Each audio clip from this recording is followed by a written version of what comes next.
2025.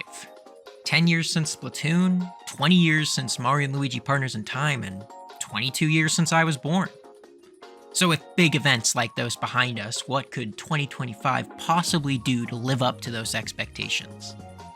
A whole lot, actually. This year was pretty full in my little corner of the internet in terms of gaming, with an explosion of games, a console launch, and discourse, a whole lot more. And now that we've reached the end of the year, it's of course a good time to look back at all of those things. But those are also just in terms of games, and I want to widen that perspective with a look at my personal life. It's a little narcissistic, yeah, but looking on social media more recently, I think one of the major things that so many people have struggled with is finding an understanding for where people create their opinions from and why they favor some things and why they hate others. So I want to make sure that a video like this exists for me to understand my own headspace in this past year, as well as just talk about my highlights, favorite games, and all of the ups and downs of the past year. Think of this as closer to a draw my life type video if you remember those, but I'll only be focusing on my past year, which followed a beautiful line upwards in terms of my mental state. This year was a big year of growth for me, and I want to review that in complete detail. Those who don't make retrospectives of their own lives are doomed to repeat them after all. So enjoy this more diary format type video as we journey through my 2025. First though, I want to provide some context for my approach to 2025 with some info about my previous year, the dreaded 2024, which I will describe in the following way. Here is a list of the major things I did and accomplished in 2024. I graduated college in the spring.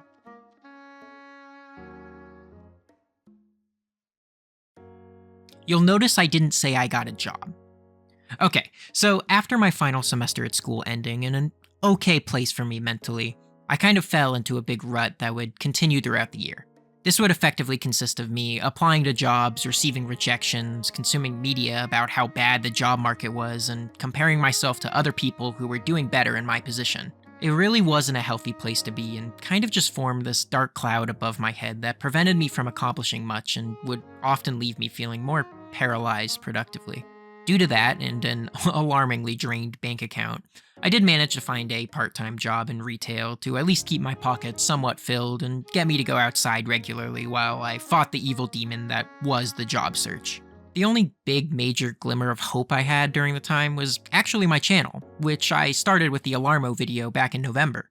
That video did much better than I expected, and while the following video didn't do as well, I was kind of happy and excited at the prospect of carving my own little corner of the internet just for myself. But I'm also obstinate about what projects I want to put where, so I also had a second channel where most of my more unscripted, less planned out projects could live, while bigger, full productions live here, which would naturally take more time to build. And that's pretty much where I found myself going into 2025. I would be applying to jobs, working part-time, and usually using time to myself either playing games or working on a project for this channel, leaving me somewhat hopeful for the future that something would bear fruit. January. I didn't do anything in January. Okay, just kidding. But yeah, January was very much a continuation of where I had left off in 2024. So let's talk about that retail job for a little bit.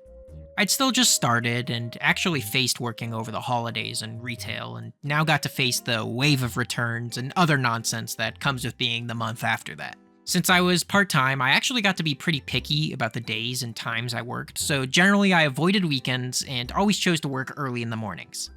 My logic with working early always followed the rule of, well, if I stay up late, I have no one else to blame but myself, versus getting angry that I'm busy and can't do anything at night because I'm scheduled. This meant more often than not, you would find me stocking shelves or running the register until 3 o'clock most workdays, which made me develop a sense of anger towards certain shoppers, actually. When you work really early, you start noticing certain shoppers coming in around 9 a.m., and something really started to frustrate me about those people who absolutely had to go clothes shopping at 9 a.m. instead of going to work or doing anything else. I'm actually pretty far removed from this now, and I get that everyone works on their own schedule and lives their life in their own ways, but I would get pretty irrationally angry about this frequently while I worked. They would tend to be the most obnoxious customers to work with, but I get it. Other than that though, the work was actually pretty relaxing. The crew who would go in with me in the mornings would very rarely be more than 3 or 4 people for the entire warehouse-sized store, and I would be able to just put on some music, a podcast, or an audiobook while I worked the hours away. I only ever really had to look up to help someone find something specific or lead them to the bathroom. Nothing too obnoxious. Now that I'm removed from it all, there's actually a slight sense of nostalgia there for that time. Being inside that building, watching the sun rise and sometimes the snow fall depending on the day, I think I had it pretty good, all things considered.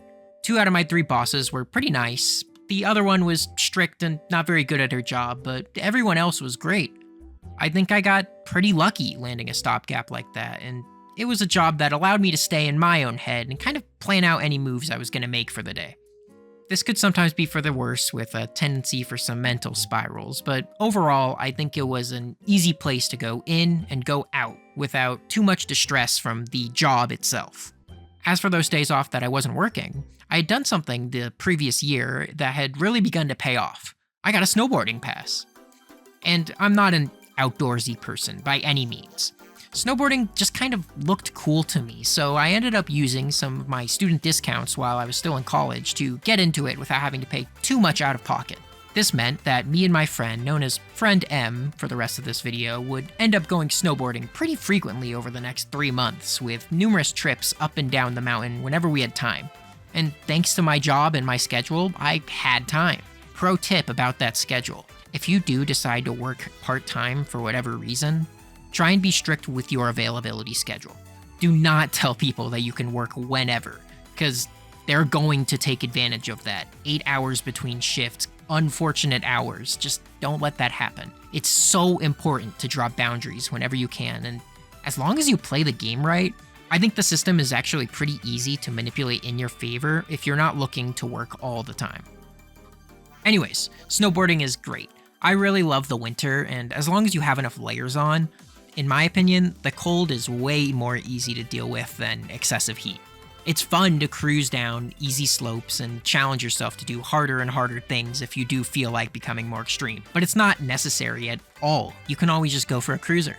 I went from the skill level of probably a green goblin to a blue bandit this season, and while I didn't buy a full pass for this next year, I still plan on going up when I can because sometimes an outside activity is kind of nice. Okay, but Egg, you make videos about video games. Yeah, you're right. My bad. But honestly, I don't even remember what I was playing in January. I had attempted to play the new Mario and Luigi Brothership and really enjoyed it, only to drop it, and I still haven't finished it yet. I have to revisit it and give it the time it deserves. I think the art style is really great, actually, and deserves a little bit more praise. They did a fantastic job bringing that kind of game into full 3D. It is still a kind of weird alternate universe take on the series with some odd differences from previous entries, but it's from a new developer, so I guess that makes sense. I do remember the one really exciting announcement that happened this month too. Or should I say 2? The Switch 2 got announced. This was great, and also not surprising at all. I had done some speculation videos on what I thought it was going to look like before on my second channel, and this about lined up with those expectations. I think this was an announcement that the Nintendo community had been expecting for the past 6 months, so just having it finally happen was more of a sigh of relief than anything.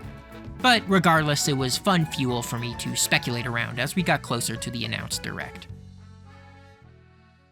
February. Alright, so by now I was kind of just in my groove of working, snowboarding, and gaming whenever I had the time, so this was a month that just kind of cruised on by. I had been streaming a playthrough of Mario Galaxy from the 3D All-Star Collection on my second channel and really enjoyed revisiting my favorite game of all time. Streaming was fun, and just kind of gave me a nice place to talk about all the nonsense I have stored in my head, even if my audience has been gravely small. Additionally, Monster Hunter Wilds released, and I was really excited for it. I played both of the public playtests and really enjoyed the combat since it was still Monster Hunter, but with some extra flair and enhanced combat, which only made it more fun. The only thing that had me worried was the performance, and if you followed this game, that shouldn't be a surprise at all. My PC is not the Giga Doomsday Death Machine device that can run the universe simulation perfectly, but it's not bad, with a 3070 being my graphics card, which has served me faithfully since I got it on launch day way back when, and a pretty modern CPU. But the Wild's playtests just had these stutters and weird graphic glitches, some that were entirely unique to me as far as I could tell. Seriously, did anybody else get this weird, Shadow Man glitch? But it's okay, because surely this will all be fixed on the full release at the end of the month. And the release came, and none of it was fixed.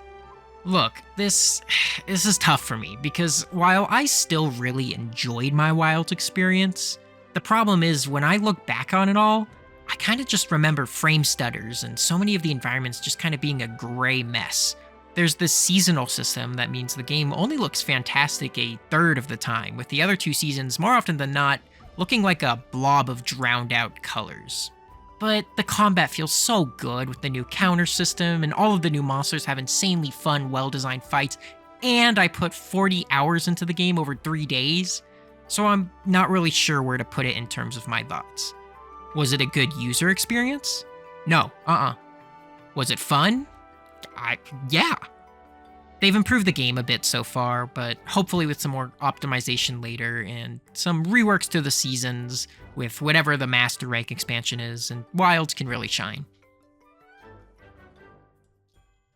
March. So by now my job had been starting to weigh on me more and more. This was month 3 of working retail, which my brain kind of started catastrophizing and thinking about the fact that I've already spent a quarter of a year working in a job that doesn't further me towards any of my life goals. So there was an increase in me applying for more and more general positions, which meant more interviews with different places, but still walking away from all of them with nothing. In this haze, I did decide I wanted to try more stuff over on YouTube and got to work on a more general project with what I wanted to see from the Switch 2, since the Direct was the very next month. This project was the first one I made using Vegas and Clip Studio Paint, when the first 2 videos used Krita and Kdenlive. A lot of the time for me to get motivated to work on a project, I usually have to spend money on it or invest something. It's a small piece of motivation to keep me going on that thing once I get bored of it.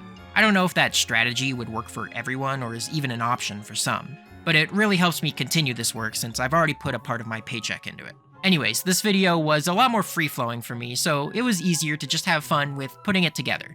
It also took a nice front seat to another project that I had been working on in the background for a long while and helped me sit down and finish something, which was a win I really needed at that time since the other project was stagnating a fair amount and still wouldn't see the light of day till November.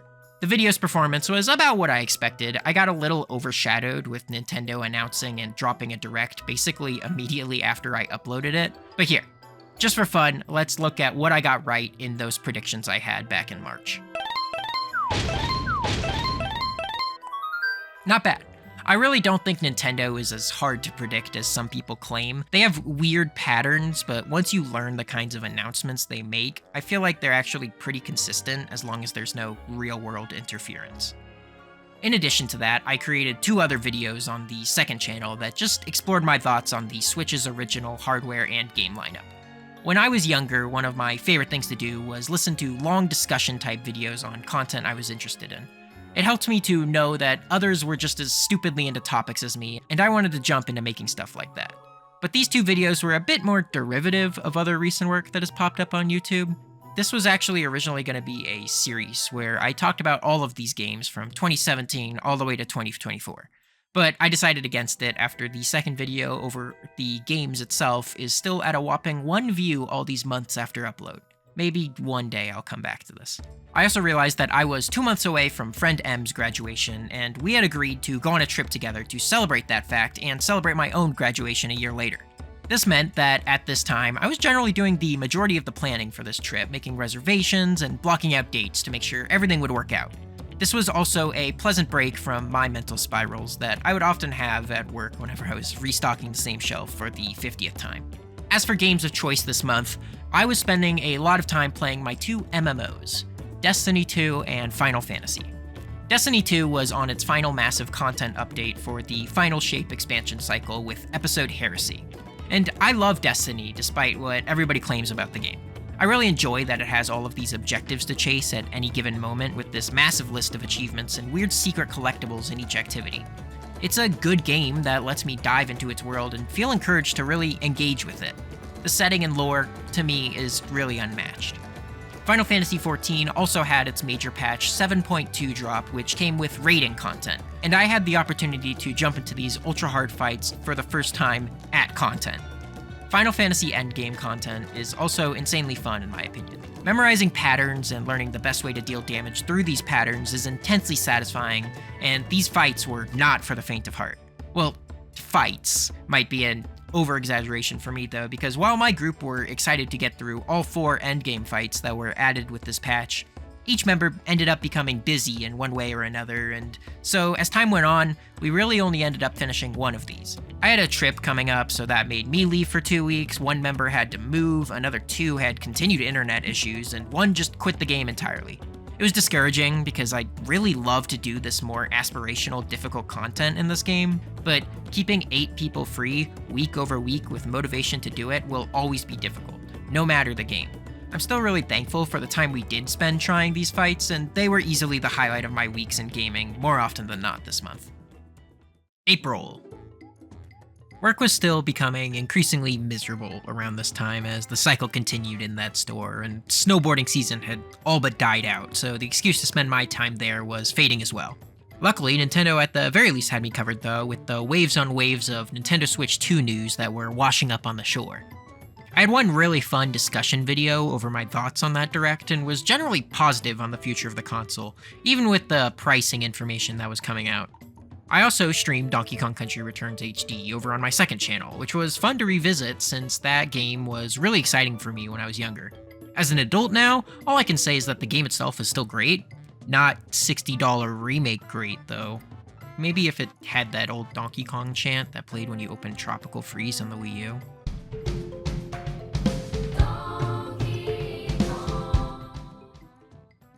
I think I also played a little bit of Repo, which was the co-op proximity chat game of the month at the time. These games are really fun clip farms and are really funny, but I think you have to be careful not to play them too much, because once you know all of their tricks, they really just aren't quite as novel.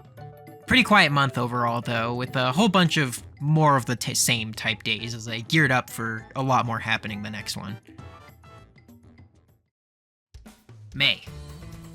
Holy crap, May. Okay, so this was a big month, but it started with easily the biggest disappointment of the year. Multiverses shut down. Okay, not really, this doesn't really matter at all, and I haven't played this title since like its beta originally back in 2023, but it is sad to see these ambitious live service games fall one by one due to weird choices from management. A crossover game like this could have thrived, but it seems like weird corporate stuff in the background always kills projects like this. Anyways, the real massive thing for me that was approaching this month was one big ol' Gen Z trip to Japan. That's right, not beating the stereotypes with this one. Got into my 20s and I just had to go there. Friend M's graduation was rapidly approaching and we would leave for our trip a mere 2 days afterwards. So I had the pleasant task of flipping my sleep schedule beforehand with taking 2 days off of work before and after the trip as a nice buffer in that regard. So how did I accomplish this sleep schedule flip? One Shot was a game I had sitting in my Steam library for a while, and it seemed like the perfect game for the job, so I sat down and beat it all in one sitting. I highly recommend this one. It's short, sweet, and has an excellent low-key soundtrack that I like to listen to in my more melancholic moments. It's also kind of got fantastic pacing, and playing it all in one sitting was somehow the best way to experience it, so I'm really glad I got to do that. Also, it's great to go in with no spoilers, only taking me about 5 hours to go through the entire thing. Awesome quirky little RPG, and I wouldn't stop there. On the flights both to and from Japan, I also decided to replay the entirety of Undertale on my Switch, giving my console one last hurrah before the Switch 2 the next month, and letting me remind myself about what's so great about Toby Fox's writing before Deltarude's next chapters were released. 2 very cozy playthroughs that were great to kind of calm my mind around everything. But then the main feast, Japan. This trip was amazing, and I got to do so much of what I wanted to do and dreamed about over however many years since I learned this was the place where they created plumbers. We landed in Osaka and got a nice taste of everything. Hit the Nintendo store as well as a special Gundam pop-up event. I'm not into Gundam at all, but friend M loves it, and well, when in Rome, I picked up this cool guy, and he sits on my bookshelf now. We went to a zoo, hit a bunch of arcades, ate really yummy food, also had the privilege of going at the same time as the World Fair, which I think is a fun random bucket list item for most people, so glad I got to do that in my lifetime. It was cool seeing a bunch of different countries' booths, with one of my favorite being this one from a Japanese power company, where we get to play with these eggs they gave us that lit up with special minigames that reacted to where you put them and taught you different ways that power was generated. One of the country's exhibits let you play Roblox in it. I didn't really know what was going on there, and America was probably my least favorite exhibit, actually. Got to see a moon rock, though. And I even had a Spy X Family burger there. Very worldly. And also while in Osaka, we got to go to the Kirby Cafe, which was a nightmare to get reservations for since it was like 3 a.m. where I was to do that. But it all paid off in the end. Look, here's the car we annihilated. Here was the big one for me. We got to go to Universal Japan, which meant the Nintendo theme park, and I just hadn't been to any of these across the world yet.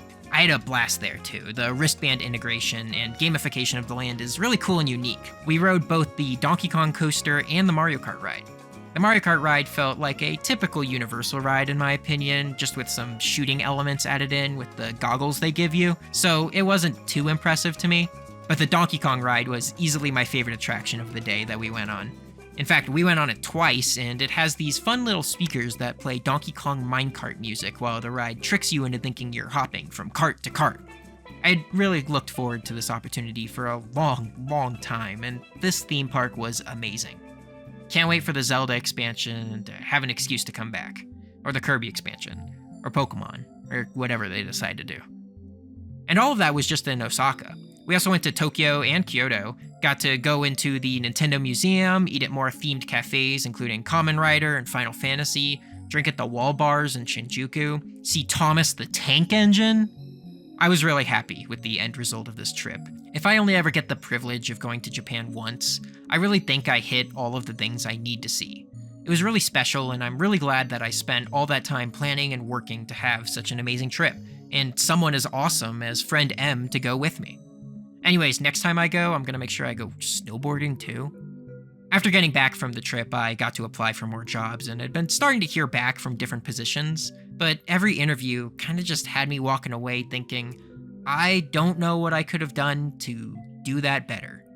This had me growing more and more frustrated that I would walk out of these interviews with this mindset and just not hear any feedback or anything to go off of. Back to reality, as it were. But June was looking exciting with the Switch 2 approaching. June. So pretty much exactly 1 week after my return to the States, the Switch 2 was upon us. This is the first time I had been a true adult during a console launch that I was fully invested in, with the last one being the Switch 1 while I was wrapping up middle school. Earlier in the year, I had endured the pre-order scramble to get one of these.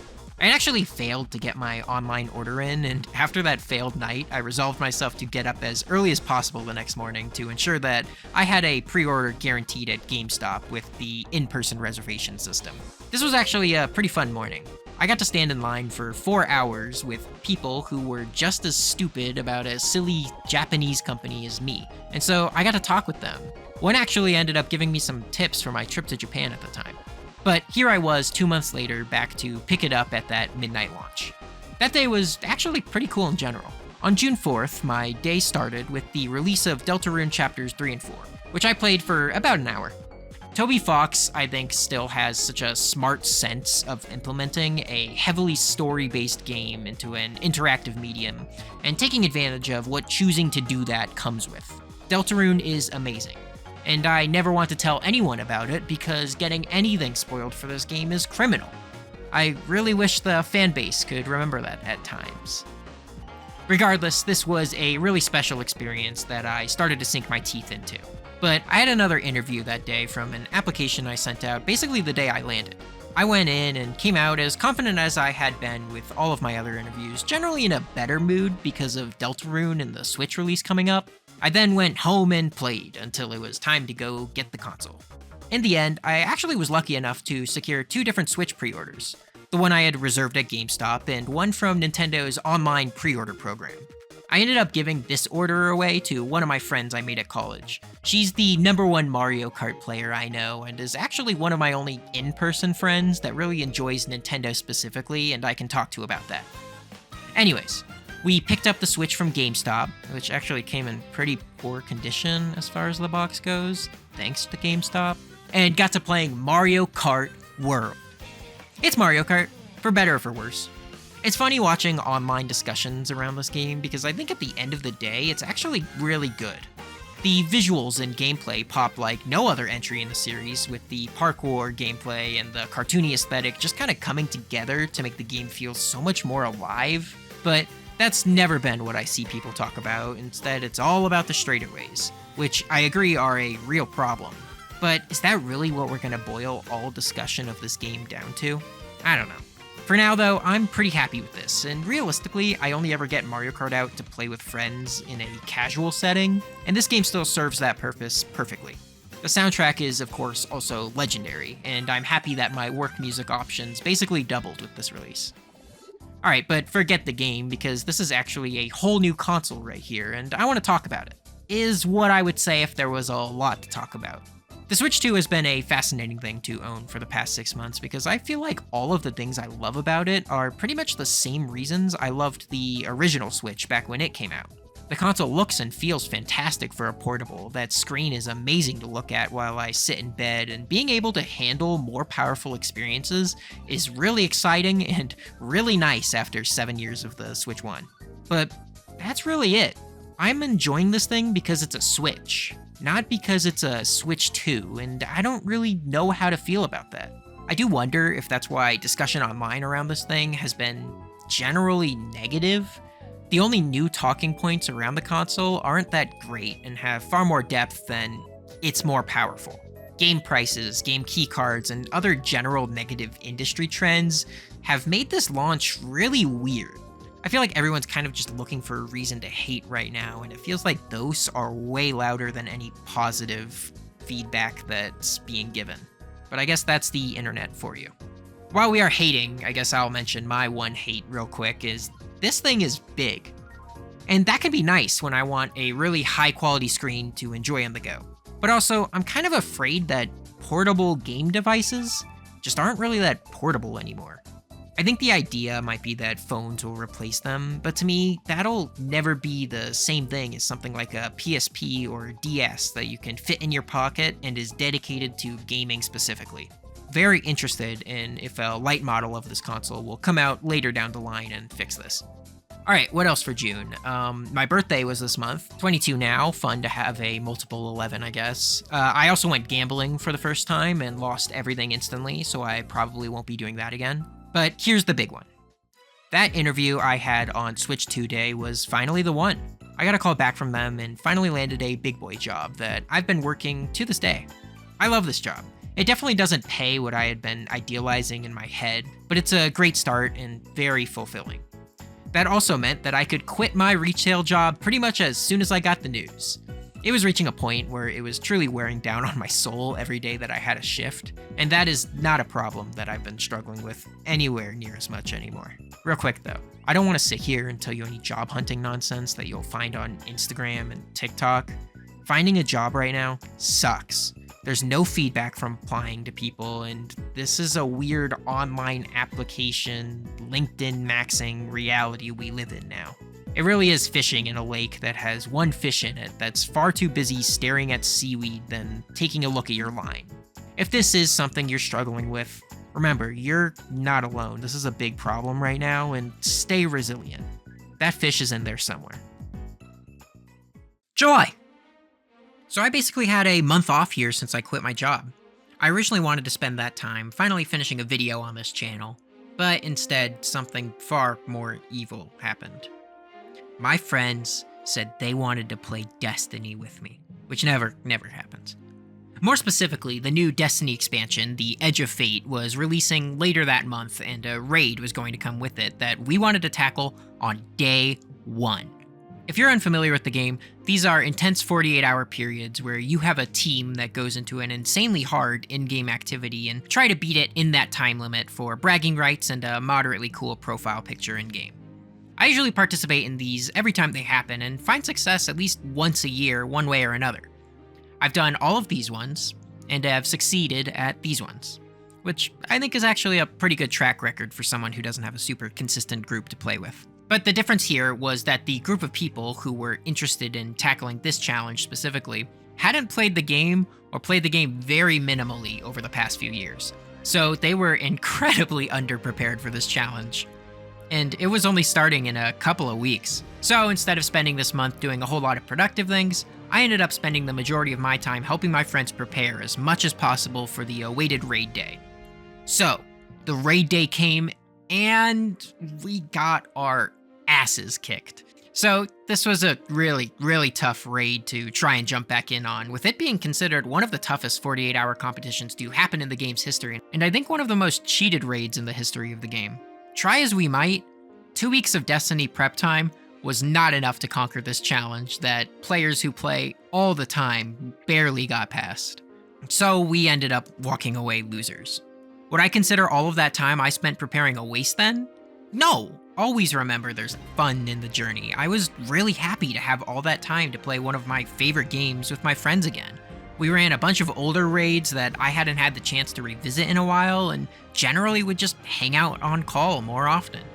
This is the real power of a game like this, and why I actually recommend games like this. These are really fun experiences that are special because you get to make progress with your peers. There's not a lot out there like that.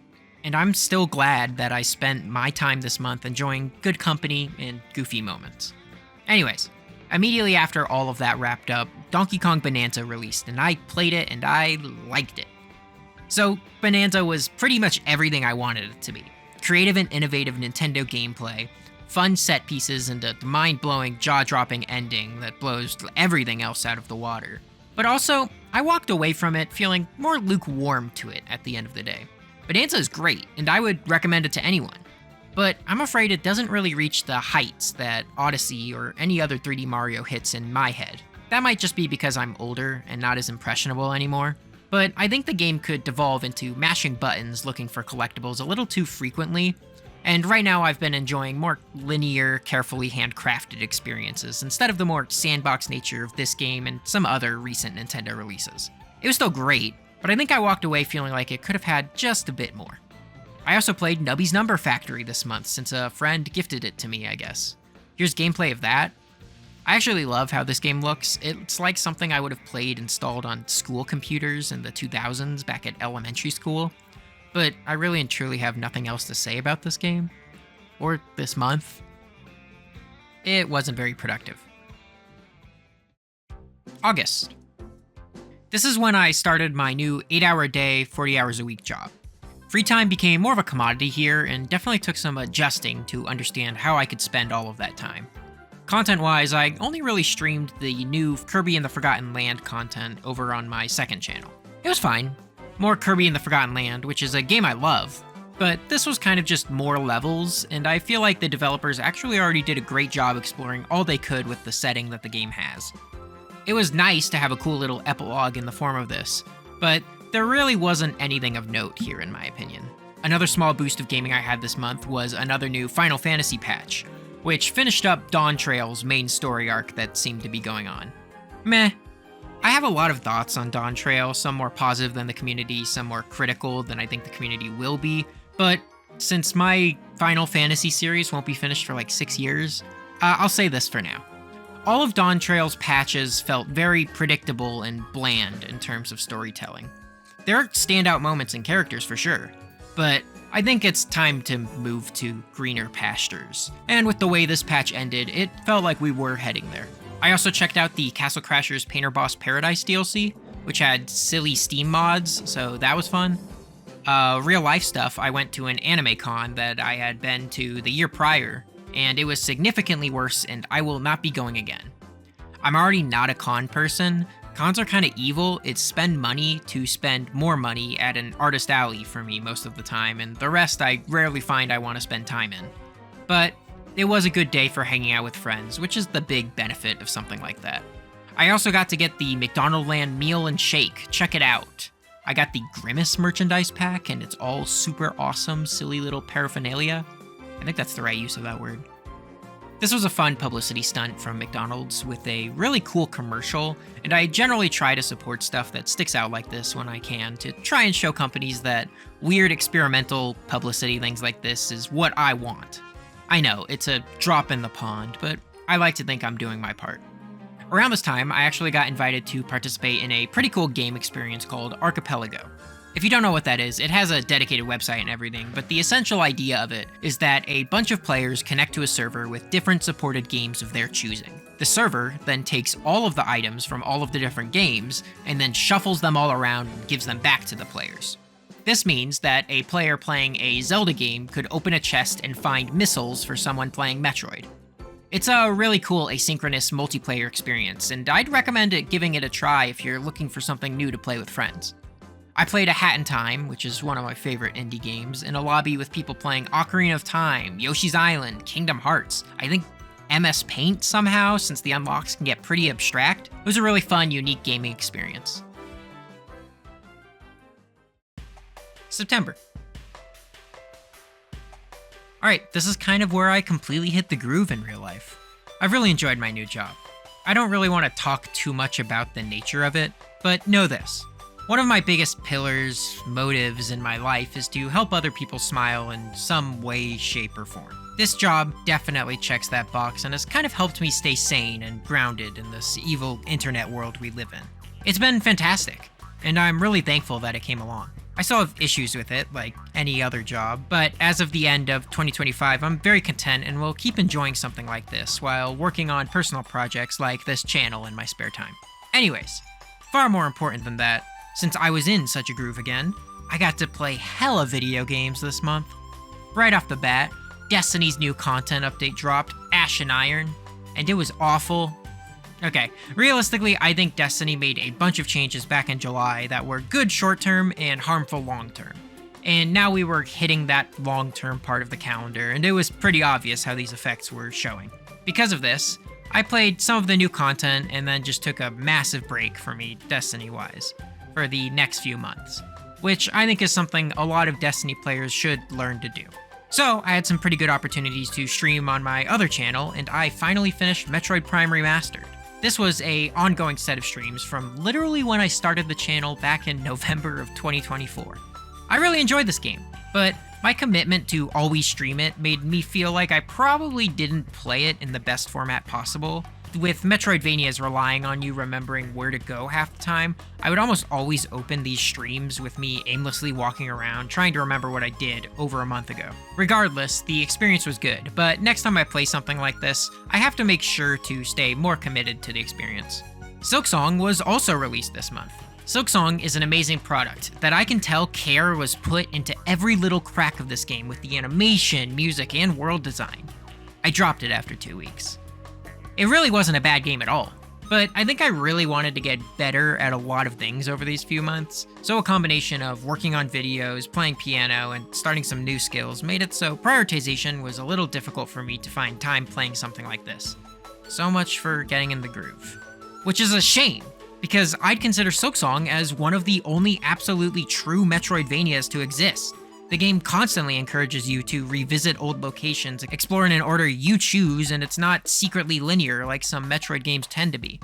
This game is absolutely open and encourages you to explore every nook and cranny. Hopefully, one day, I'll get back to doing exactly that. I also played Pac-Man World 2 Repack. This was one I almost made a YouTube short on, just with my general thoughts, but I'll just leave them here. Pac-Man World 2 was my first ever video game, and I love it because it is a simple and easy to understand 3D platformer that is still challenging. I could say all of those exact same things about the remake. They did a fantastic job with this.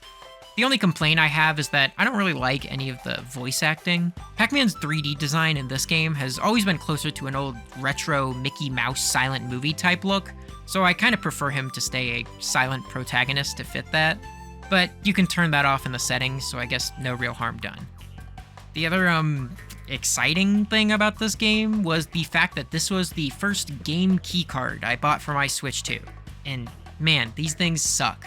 Like, there really is no sugarcoating it. I still have to download the entire game and have it take up all the space on my Switch, but also I have to put in the card whenever I want to play it. I wish they maybe found a compromise with a system like the 2-week timer on the NES Online stuff, so that way I wouldn't have to swap it out all the time and only put in the cartridge occasionally. But It really does feel like I paid for the inconvenience of both physical game cards with it taking up space, and the inconveniences of digital games with it taking up digital space. Double the space. I don't plan on ever buying another one of these. It's a shame that these are even here, and I hope that we won't have to deal with it for the entire console lifecycle, because as it stands, these are really disappointing. Undertale 10th Anniversary was this month. I made a nice little piano recording on that. I picked up Rift of the Necrodancer and played Hololive and Hatsune Miku music in it. That was cool. Actually, I really like rhythm games in general.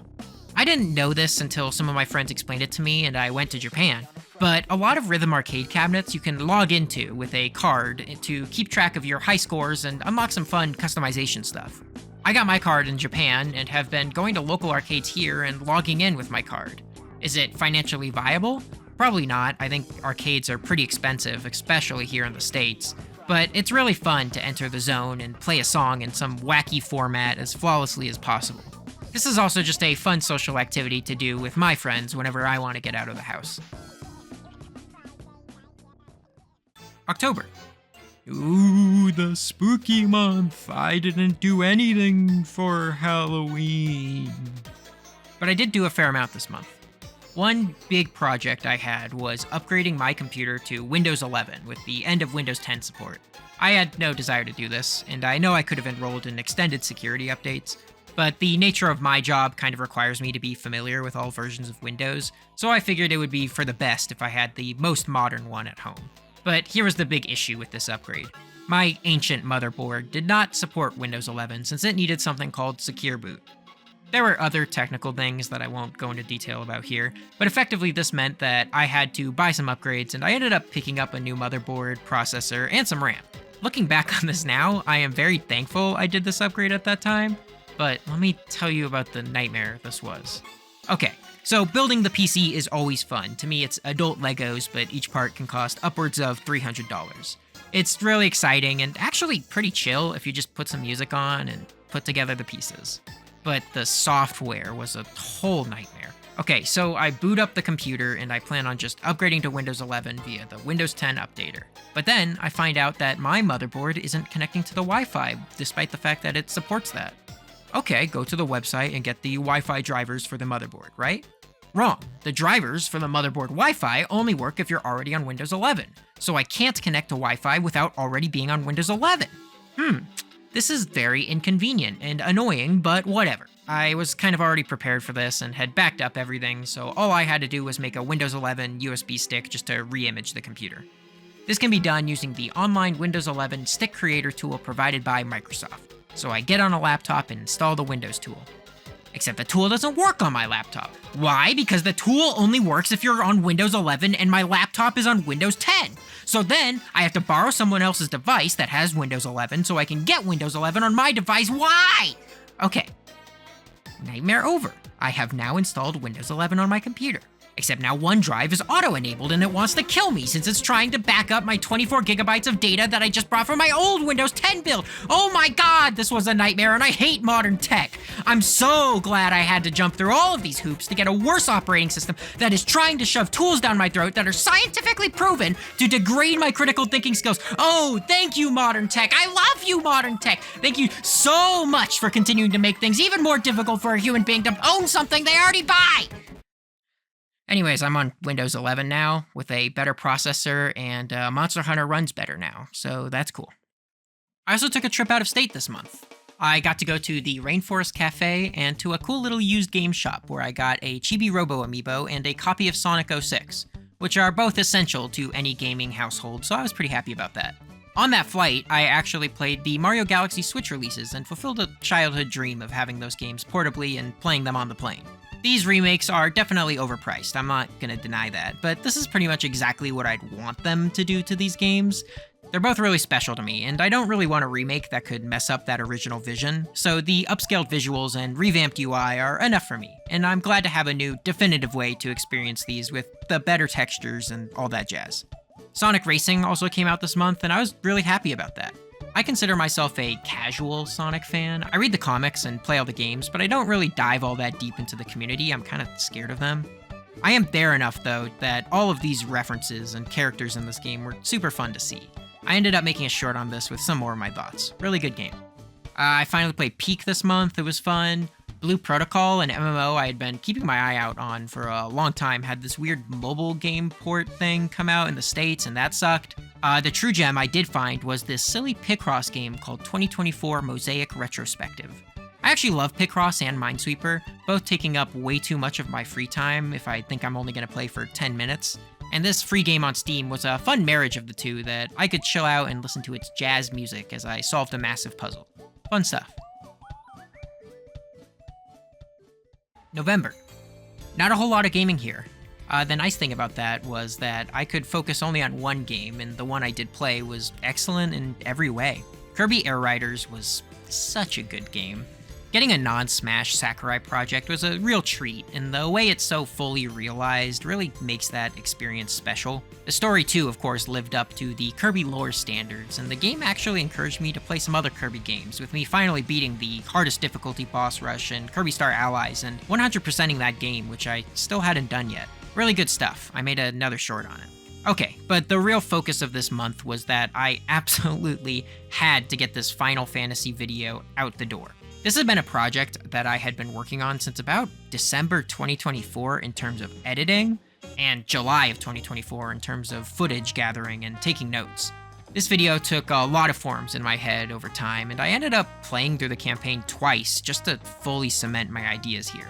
The major goal of this project was to show longtime players the issues with the early game, and the reason why this game struggles to pull new players in that aren't willing to spend a massive amount of time to get to the good stuff, as well as just provide a easy recap that you can send to new players that would hopefully help them get to speed a little bit.